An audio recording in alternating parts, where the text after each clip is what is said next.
We need a better way to pick drugs. There's just no question about it.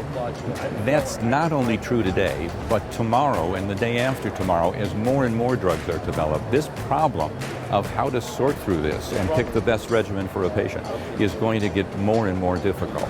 What Cellworks has done is to create a very sophisticated model of the normal cell, can take the mutations from the patient's cancer and perturb that model and reveal where the key blockage points need to be to cause that cell to stop proliferating. This is, I think, an important paradigm shift in the way we approach molecular oncology, and will result in a great deal more success in patient care. Back in the day, if you had a bacteria that had certain characteristics, there was a drug for that, and that was the end of that. And it worked or it didn't work. And then along came the ability for us to grow the bacteria and test the antibiotics before we gave them to the patient to pick the very best program for that individual case.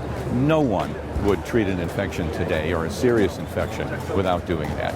And we need the same thing inside precision oncology, where instead of just saying, well, this drug works against this disease with this mutation some of the time, let's just try it. We need to do the sensitivity testing beforehand. And now, with the Cellworks paradigm, we have the ability to do that. Precision medicine works for many patients. The basic premise has been the one drug, one mutation relationship.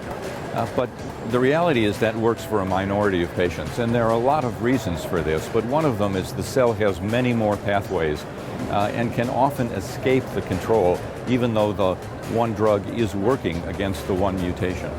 What Cellworks has done is to create a platform where all of the pathways can be explored, and in an intelligent way, one can say we should add a second or even a third drug to block this pathway or that pathway, and take a situation that would have resulted in treatment failure and turn it into a situation that results in treatment success. There are two things that we can learn through a Cellworks analysis.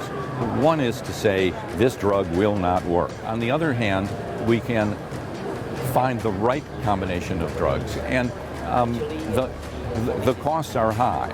We have to begin to say this is the way to go, and not try this and then try this and try that and spend, unfortunately, tens or hundreds of thousands of dollars and maybe never achieve a success.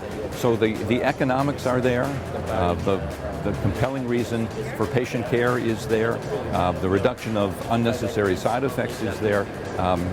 It is a very powerful story.